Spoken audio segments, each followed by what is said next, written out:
মালাকুল মউত দূর থেকে দাঁড়ায় দাঁড়ায় দুনিয়ার মানুষদেরকে বলে, ইয়া আইয়ুহান নাস, মানুষ তোমরা কেন কাঁদো, তোমরা কেন কাঁদো, তোমরা কেঁদো না, তোমরা কেঁদো না।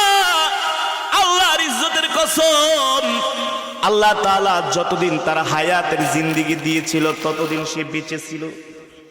তার হায়াতের জিন্দেগি শেষ, দুনিয়া থেকে আল্লাহ তাকে উঠায় নিছেন। আবার যখন কান্না করে আজরাইল ডাক দিয়া বলি, ইয়া আইয়ুহান নাস, এ মানুষ তোমরা কান্না করো না।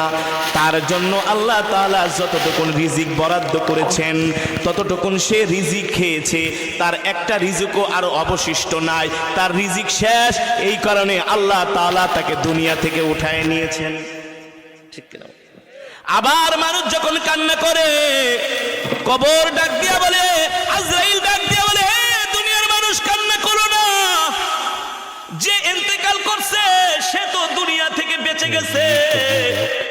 তোমরা কবরের জন্য তৈয়ার হও, তোমরা কবরের জন্য প্রস্তুত হও। সাহাবীরা জিজ্ঞেস করলেন, গো আল্লাহর নবী, তাহলে আমরা আজরাইলের মালাকুল মউত ফেরেশতার এই কথা শুনতে পাই না কেন? নবী বলেন, ও সাহাবীরা, দুনিয়ার মানুষ যদি এই কথাগুলো শুনতো